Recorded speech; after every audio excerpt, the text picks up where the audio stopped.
I say, we go ahead and get right into the preview of this big game that we got on Saturday at 3:30 on CBS with the man, the myth, the legend, Gary Danielson, calling our game once again. Man, dude, we are so lucky to get him in back-to-back more games. I mean, we got him for Missouri, and then we got him for Georgia. I mean, how lucky are we to get Gary Danielson, you know, up Hey, in here? so last year CBS, baby, let it ride. I Or mean, is there one more year after this? no, this is it. I'm pretty sure. I think next year it'll be It's all all ESPN. ESPN. Yeah. That's So it'll better, anyways. Yeah, I my viewing experience on ESPN is better. I think CBS just does it for you because it's like that tune and the memories of just watching games to the big games to that tune every year. Um, but it's everything comes to an end and it's time for a new chapter with the SEC and I think the ESPN viewing experience for everybody is going to be a lot better.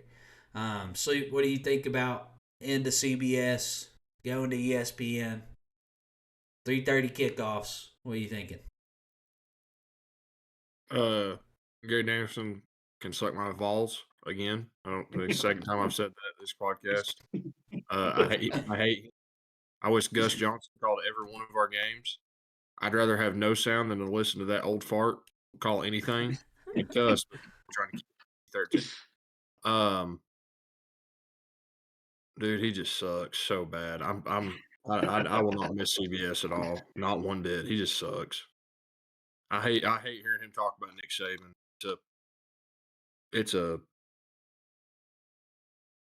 pecker sucking fest with him. I don't know what to say. I mean, I hate hearing him talk about anybody that's not Tennessee. Dude, I mean, he's bad to listen to. Let's be honest here.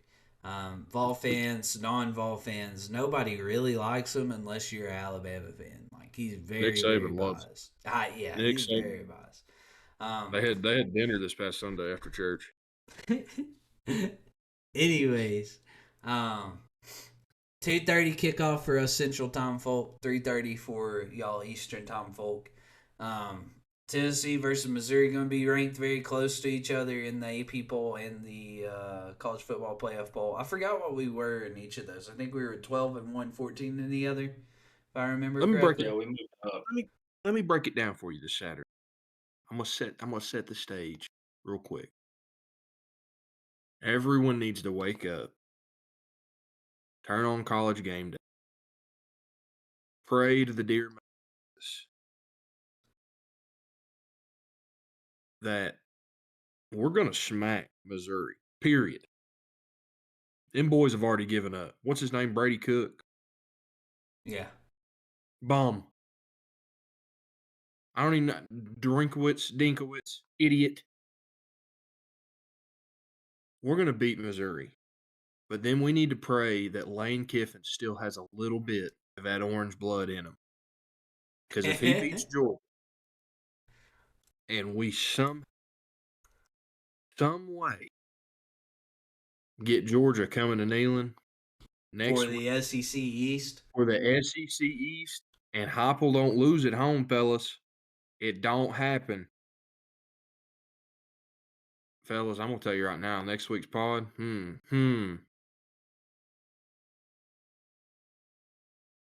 Dude, Am I frozen again? Sleep, you froze in the worst position possible on the I screen. love it. Oh my god, we'll have to clip that one. Uh, It's oh my god, that was so bad lunch. Oh my god, chat's just they're railing you right now. I'm joking, but yeah, I I think he mean, looked really good that way.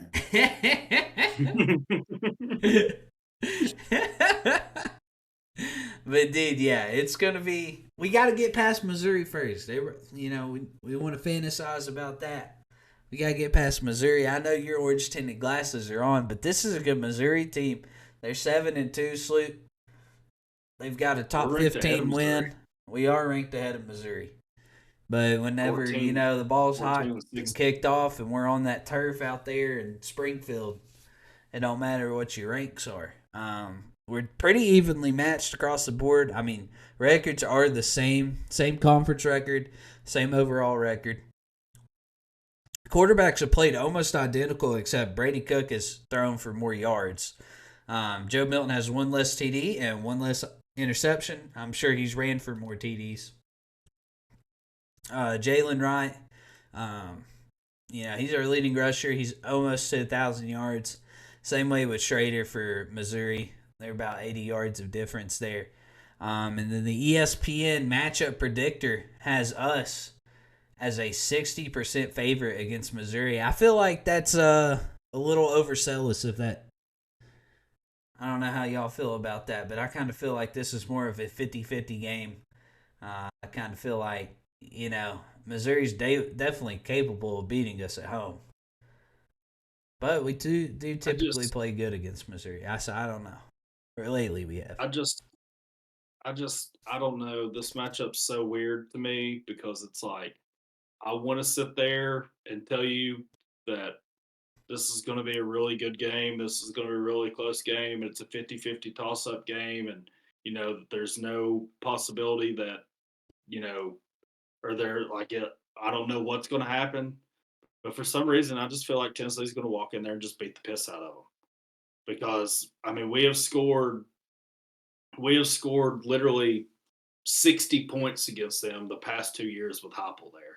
Right. And they have not been able to stop anything for 2 years. Now, this team is better. I'm not saying that they're not better, but at the exact same time, you go back through their schedule and you look at their schedule and, look at the games that they played and how they've played and, all those things. And it's like Kentucky had them beat. Kentucky was up on them, I think, 21-0 and let them come all the way back and win. And it's just, I mean, they almost got beat by MTSU. They played everybody on their schedule close, and it's like they're a good team, but I just don't know. I don't. They're definitely a team that's overachieving this year. We can put it like that. I feel Yes, like they're yes, overachieving. that's They're exactly. overachieving so far in this year. Um, Yeah, but I mean, you got to look at them as a team that's pretty hot. Like teams that are overachieving are typically they just got that it factor to them as of right now. But I mean, Missouri's good. I don't want us to get ahead of ourselves with Missouri. That's just kind of where I'm at. Like I do think they're a good ball team. They've got a good offensive scheme. It's similar to ours, except they just throw the ball a little more. They also got a good running back to pair with that, and then they always have a decent defensive line. It's just their defensive backs. I think they're just a similar team to us, and that's kind of how I feel about it. Like I feel like we have a I think lot of the same strengths, and we have a lot of the same, weaknesses as well. that's the scary part for me in this game is the if we can't get home with our front seven, we are going to be in for a long night because our secondary won't hold up against Luther Burden and some of those guys because those receivers, like you said, are good. And I know our secondary played pretty well the other night against UConn, but I mean, the more that I've watched our secondary play this year, I really believe that like um, our secondary has been helped out tremendously by our front seven, getting there, putting pressure, you know, um, doing the things that it does. So I'm I'm hoping that we can continue to do that because if not, then we are going to be in trouble. Yeah, I mean, it hurts losing Haddon with their secondary, but I think at least last game it looked pretty encouraging. Like our secondary always plays hard. It's just sometimes they lose sight of what they're doing at times. I feel like, but I like having D'Amico Slaughter back in the lineup. I think if Haddon would have went out and D'Amico was still out, like I think we would have noticed it a lot more. Um, but I think having him back has definitely helped our secondary a lot. But thing I want to see most this game, is just like we talked about earlier, Christian, in the UConn game. I want to see our receivers just open, like getting space for Joe to make the throws. I feel like that's going to be a big telling portion of this game because I've got the highlights from last year, and I mean it's insane how many of these highlights, these throws, these plays where we just have receivers way open, wide open. yeah. And it's just it's something that it doesn't happen not like that often. Like you don't see many SEC teams leaving players open, but Heupel just seems to somehow always get receivers open like that. So if we're able to scheme and have good play design against the Missouri Tigers against Drinkowitz's scheme, I think we'll be all right. And two years ago, I mean, whenever we went there and played at Missouri, we ran for almost 300 yards on them. Yeah, we did. So it's like, or we might have ran for 300. I don't remember what we did, but we still had, what was his name, Tyon Evans. Yeah, he played here for like 1 year. Yeah, he ran all over them that day, and that's the thing that for Missouri that they're going to have to try to do, that I feel confident in that they're going to have to try to do now with Joe, is they're going to have to pick and choose. And they're either going to have to say, like, hey, all right, Joe, you beat us. And if you can beat us, good. But they're either, or if they don't, and they try to kind of pick and choose and like play the fight battle with us of, okay, we're going to put 6 in the box, or we're going to disguise this, or we're going to do this. Like, I'll just be honest with you, Heupel's a better coach than Drinkwitz, and we'll go in there and we'll beat the piss out of them. No, I agree. I just can't see. I can't see a world where I do think this Missouri team's good, and I do not want to take anything away from them. But I just can't see. I guess it's probably from the last 2 years of beating them like a combined 120 to 28. It's just hard for me to see us beating or getting beat in this game. And I don't know. I think they're a good team. I think that the way that they played against Georgia, they played really well. But them having to play this last stretch of the season for not just us, not just Georgia, but like Missouri too, is tough. There's a lot of meaningful ball getting played this last month. Yes. And I feel like previously, like you had a lot of those meaningful ball games. They were played earlier in the year. Like by the time middle of October's rolled around, by the time October ends, everything's kind of shaped up, and then everybody's just got cupcakes left out, kind of.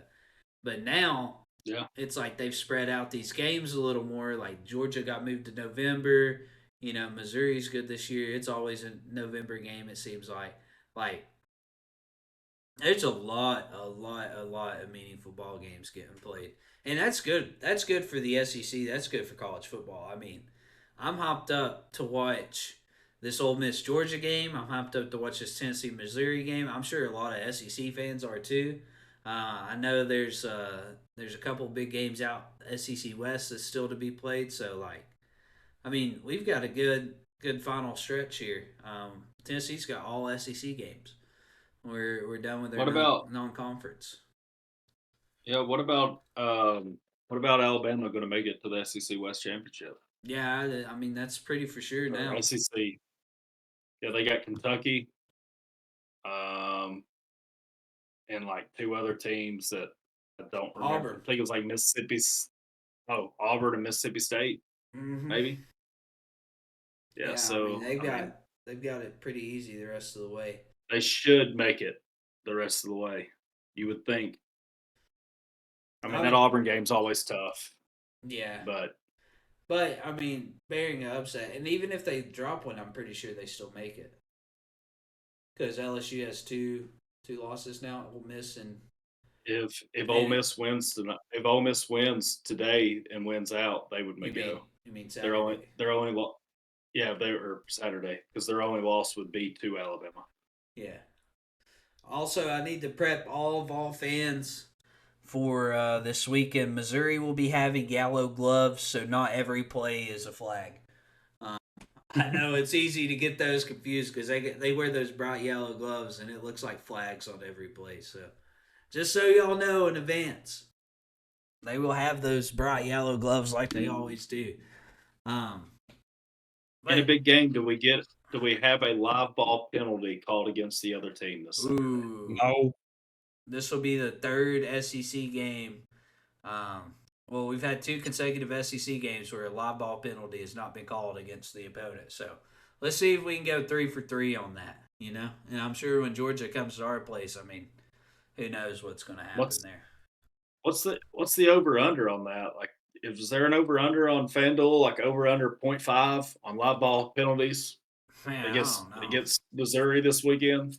I mean, my gosh, don't know. that's so crazy. How in the world? And that's the thing, if they let them play up front and don't really call any holds and don't really do anything like that, we could be in for a little bit of a surprise, I think. But the one good thing that I do like, and the one good thing that I do appreciate, obviously, it is on the road. It is another SEC stadium or whatever else. But their SEC stadium's nothing like a Neyland or walking No, into yeah, anything it's like not like that. home field And advantage so, somewhere else. Yeah, no. So even and a like 3:30 all game the there, places, it's not huge difference. yeah. So I'm excited about that part of it. I'm excited. So Mm-hmm. it's you got a chance to you win this one, you guarantee yourself 9 wins, Right, and that is a great year. that's a good year. And in year 3 under Heupel, Yeah, with all that we lost last year, I mean, you go back and look, you've got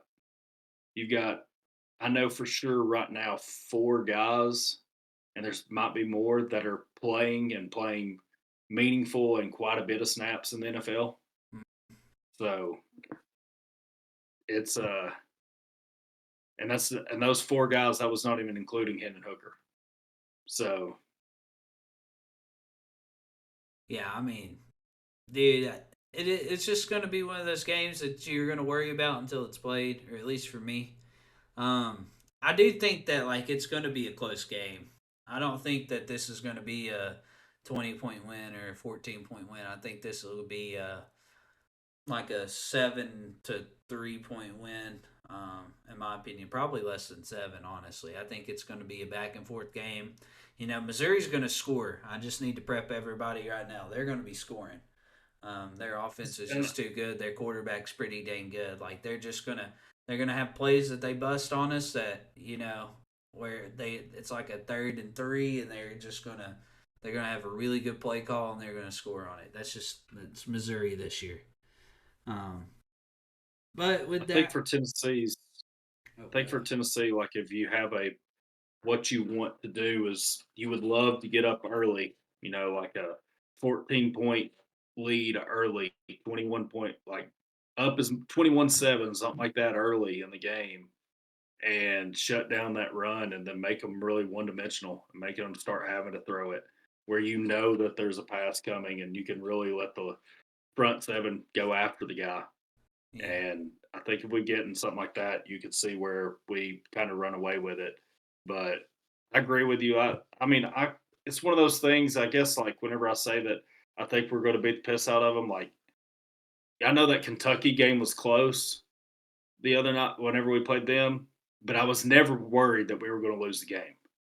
right. We were And in control the whole time, so that's kind of what you're I've saying about this one. I've kind of feel like we're going to be in control of the game the whole time. I could see it being like a 38-31 Tennessee, but Mm-hmm. we were in control. They might have scored late to bring it within 7 or something like that. I just feel like we're going to be in control of the game for the majority of it, and I just can't. I've not seen Dirkwitz, whatever his name is, win a big game yet. And so I can't imagine him doing it this Saturday. Right. Yeah, we'll see. We'll see what happens. Missouri's definitely had a pretty good year. Tennessee's had a pretty good year. So, I mean, it just comes down to this. This is definitely one that you look at and you're like, we should win. if we are where we think we are as a program, as a college football team, this is one that will win. And and if we're not, then you look back at this year and you look at a couple games and it's like, you know what, we should have played a lot better than what we did. So, um, I'm excited. I'm super excited to see the game. I'm excited for the atmosphere all over the Facebook groups. Everybody talking about the game before it starts. I'm excited to see how Joe Milton, Sampson, Wright. I'm excited to see how all those boys play. They'll show up, dude. I got faith that they'll show up. I just think Missouri's going to show up as well. So, with that, I think we could do some keys to victory. If Sloop, are you here? I know you're trying to get your camera working, but are you here? Can you talk? Can you do your keys to victory? Can you hear me? Yep, we can hear you. You just leave it how it is right there. Okay. All right, so Key- we'll do our keys to little Dabby keys to victory. Sloop, you're first. D-line's got to contain Brady Cook, whatever his name is. Can't let him run all over you. Their run game's not great. He is their run game. He is their pass game. Contain him, you win the ball game. Final prediction 42, Mizzou 24. Would love for it to be higher on our end, but we are going to beat them, and it's not going to be close. Sheesh. Christian, what's your key to victory? My key to victory will just be we got to continue to run the ball. Just continue to run it the way that we have. And, you run for 250 plus in this game or 200 plus, you're going to win the game. And, so if you just take it from an offense perspective, just running the ball is going to be huge for us and for our team. And that's the reason in the Kentucky game it felt like we were in control the whole time, is because we could run the ball at will whenever we wanted to. Mm-hmm. And whenever we get to take those shot plays, take them and let's hit them. And I'm expecting that now from Joe and the way that he's played in the past little bit. But like I was just looking at this real quick. You go through this. Missouri beat South Dakota 35-10 to open the year. Beat MTSU 23-19 Barely in their second game. Yeah. You go Kansas State, who I don't think's very good. What is the Kansas State's record right now?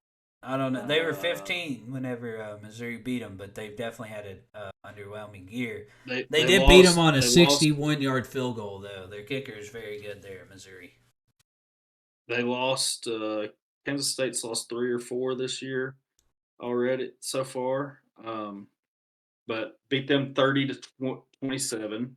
They beat Memphis 34-27. They beat Vanderbilt 38-21, lost to LSU, beat Kentucky 38-21. Kentucky was up 14-0 after the first quarter. Beat South Carolina, who was absolutely terrible, 34-12. Beat Georgia or lost to Georgia 30-21. And that's how they've got where they are. Mm. And so really you go back and you look at this, and this is not saying I'm not saying anything bad about Missouri or anything else, but you go back and look at their schedule. Any team that's really, really had like a pulse, like LSU, who has not a good defense whatsoever, and Georgia, which is a very good team, they've got beat by.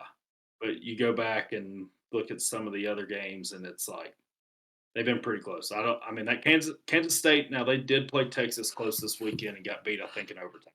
Yeah. So, I mean, I feel like, I feel like that's true. But kind of with that, you kind of say the same thing about us this year. I mean, our best win's Kentucky. So, we lost Florida, lost Alabama.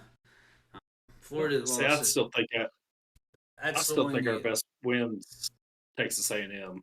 Oh well, yeah, I guess Texas A&M. Texas A&M's such a good team player wise. They can't put it together, dude. no, the athlete, like their front seven and stuff though on defense is legit. Yeah, and they And they lost to Ole Miss this weekend, so that puts them at like 4-4 this year. Um, no, I think they're 5-4. I think they're Jimbo's five. about to enjoy some time in the Bahamas. I don't think Jimbo's going to get fired, brother. It's like a crazy buyout to get him off. They got oil money. They'll get rid of it. Yeah, but I'll go ahead with my key to victory here. So while we're on the subject, I've got going with you, Christian. I'm going to go the run game. I mean, we've got to be able to run the ball when we want to. And our line's got to step up. I feel like this is a big game for our line to take control. Missouri's not got a great line on either side, so we should, establish that SEC dominance up front. We should win the line battle all game, and I think if we do that and we run the ball well, I think we'll be fine. I think getting the ball to Samson. I know I literally say it every single podcast, but like, dude, the guy he has yet this year to have a bad run. I swear. I don't think he's had a play where you're like, "What are you doing?" I don't think knock on wood. I don't think he's fumbled. Like this, he's a sophomore and he's extremely talented, and we just need to get him the ball in space, and then just let our best players be our best players. Kind of same way with Jalen Wright. We need to ride him. We need to just keep handing the ball off to him. Don't go away from handing the ball off to him, and then let him do his thing. Break those 6-7 yard runs, and then eventually he'll break one, just like he did last week. But yeah, that's what I'm thinking. Just feed Samson, or give Samson the touches he deserves, and feed Jalen Wright, and I think we'll be all right. That kind of rhyme. That's pretty cool. But Hey, I mean, I feel like that's the easy thing to say with this team. But the two games that we lost, we haven't ran the ball well, and literally every other game that we've played and won, we've ran the ball extremely well. So we just do what we do when we win, then we'll win. yeah, I think like looking on the other side of the ball, it's definitely our front seven's going to have to get some pressure, and because we had like 13 quarterback hurries on Saturday and one sack, but I think that we've got to get back there and start getting a few more sacks. Start getting home on him. Yeah, we got to start getting home because to put them in some bad field position where they're going to have to throw the ball, and whenever you do that, like you can really dial up some crazy blitzes and different things like that. Whenever they've got to throw it, and so that's a huge thing. And one thing I was just sitting here thinking of while you were talking about that, like everything you just said is so true, but it's crazy to me. I was just sitting here thinking, whenever I know this happened after Alabama, but whenever Thornton kind of got moved out to the outside at receiver too, that has helped our offense tremendously. And I don't know why, but he has played much better out there than rather than being in the slot, and he looks just more comfortable out there. And I think you might get to see him. You might get to see him break a big one off this week. Because I mean, they say he can fly. I've not seen it yet. He's definitely very talented. I mean, you can see it the way he runs routes and the way he plays. Like he's got that potential to be a really good receiver. He just looks like a good receiver. He's got that look to him. Yeah. Lanky, good hands. Me and my papa were actually talking this weekend, and we made the comparison to him to Justin Hunter. I knew that's what you were going to say. Yeah, very, very similar look, build, like just play style to Justin Hunter. I mean, he's going to be a guy, you throw the ball up to him, he's probably going to go up. And we haven't seen him be sure-handed this year, but I mean, he's got the frame, he's got the hands, he's got the quickness to be that type of player. And I think he will be. Just like, kind of what we touched on earlier in the podcast, like this offense takes a little while to get comfortable in and get moving in. I mean, that's one thing a lot of people don't realize. Like even on like something that is so big in this offense that I didn't even know till last year.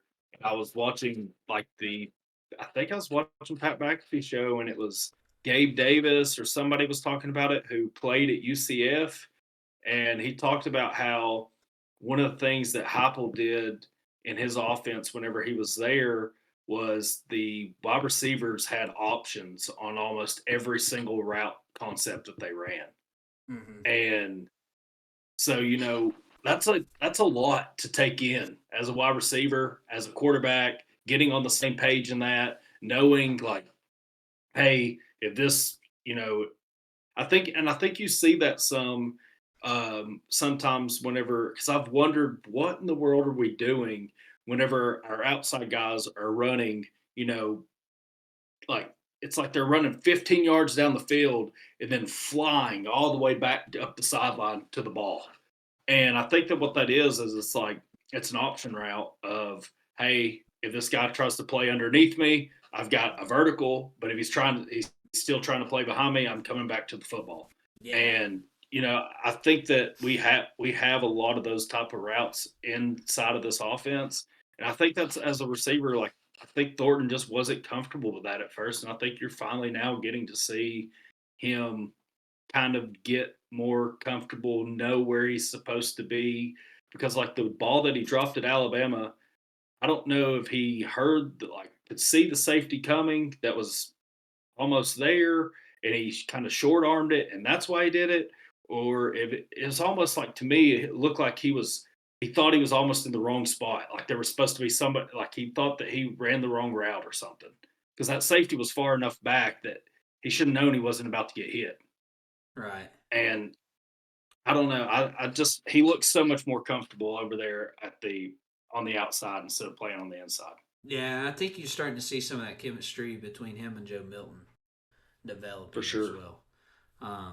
But yeah, I think he'll be a big player to watch this Saturday. Might be our little Debbie player to watch, Dante Thornton. But I think with that, we can kind of conclude the podcast here. Big game this Saturday. Going to be not monumental, but monumental to our success this season, how we view it. If we win this game, worst you can do is 9-3. If we lose this game, 8-4 is definitely on the horizon. So it's a huge game for us. It's a huge game for Missouri as well. Either way, I'm excited to watch Josh Heupel lead our guys out there. And it looks like we've officially lost Sloopy for the podcast, so we don't get to see him scarf down a little Twinkie. So that's kind of unfortunate there, Christian. But we really appreciate you guys watching. Make sure you're liking the videos, commenting the videos. We want to know what y'all think the score predictions are, so drop those down below. Make sure you hit the subscribe button. We are at 68 subscribers. We're approaching 100. We've almost got the 400 on our Facebook page already in a month and a half. I mean, this is crazy support so far from y'all. So we do really, really, really appreciate that. And y'all take care and brush your hair. Tim Tom. Yeah. Tim Tom. Before we go, did we have any questions? I saw that on Facebook. Oh. We need to check. We forgot, dude. I forgot. Here we go. I got him pulled up here, Christian. I got him pulled up here. Rocky Top Ramble on Facebook writes, going to be adding a new segment on the show this week where we take Vol Nation questions about the team and give our takes on it. Drop any questions you want us to ramble about below. And then we got a beautiful picture of Hendon Hooker there in the all orange. Let's see here. We got a question or maybe a comment from Chris Johnson, not CJ2K, but Chris Johnson in the Vol Nation group here. Let me get this up further so y'all can see this. One of my favorite questions is an argument of whether the jersey color determines their chance of winning. I personally think it's BS. They've done great in all the color variations. Christian, what do you think about this? I mean, we have we don't know what we could say about the color variations anymore right now because the one that they're talking about is the orange helmet, and we're not sure if Michigan did just absolutely screw us or not yet. So I want to see the orange helmets again Yeah. because I'm not for sure. I'm not for sure if we didn't get hosed. Now, the one thing I will say about the orange helmets, I really think they look good.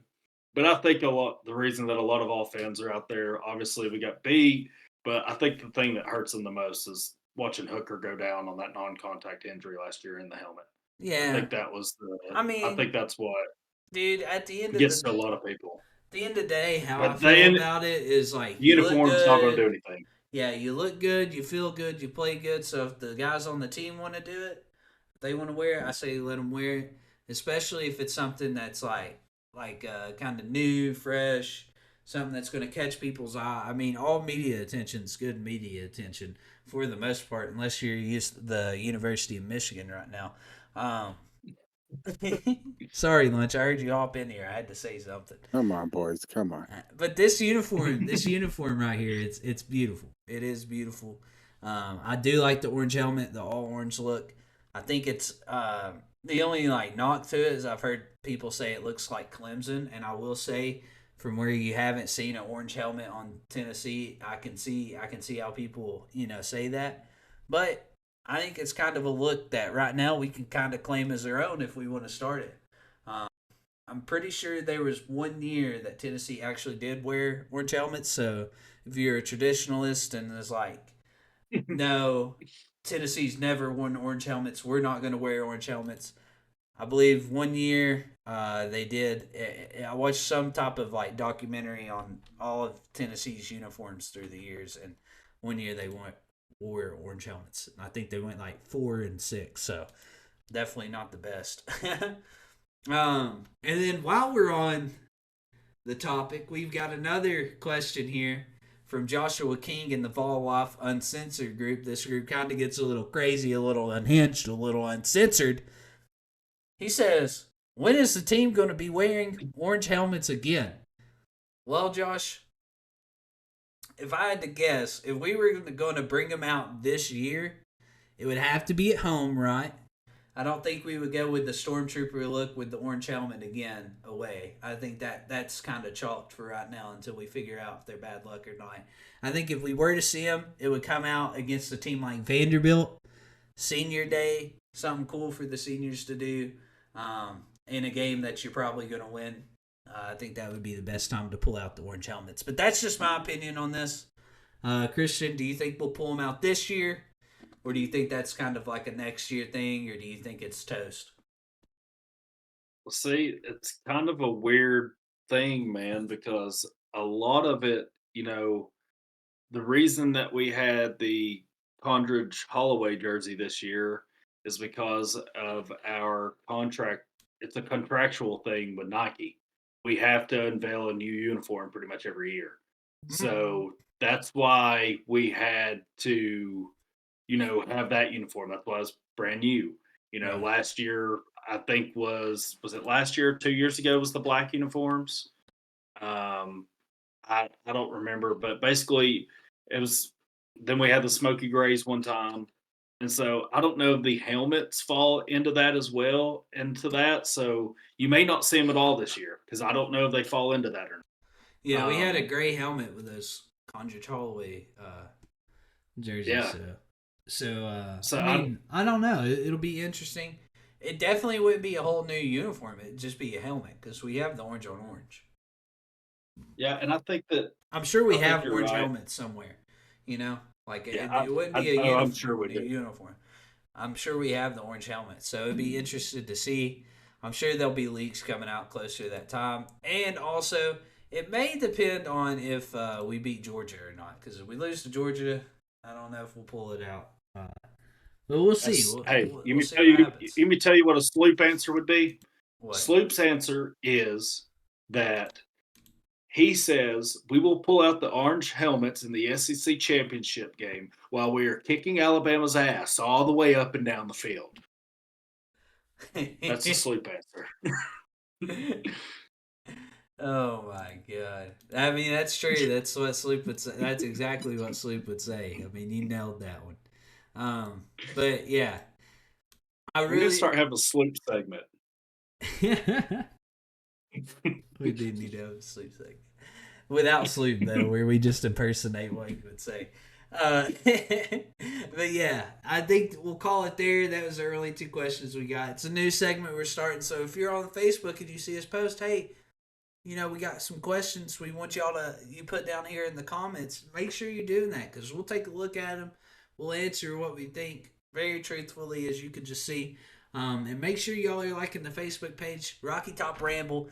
We're at 338 followers by the time this next pod comes out. Let's be at 375 at least, if not 400. That's a week away, Christian. That's a week away. So within a week, we could get 60 in a week. 62 They in a got week. that in the bag. They got it in the bag. I believe y'all are gonna be hitting that like button, hitting that share button, getting your friends to be like, hey, check out these guys I know or these guys I watch. Look at the podcast they're doing. It's pretty cool. I kind of like watching it. Yeah, you need to go check this thing out. Word of mouth. That's the way to get it out. But we really appreciate y'all. Y'all have a great, great Rocky Top weekend, and we love y'all. Peace out. Peace.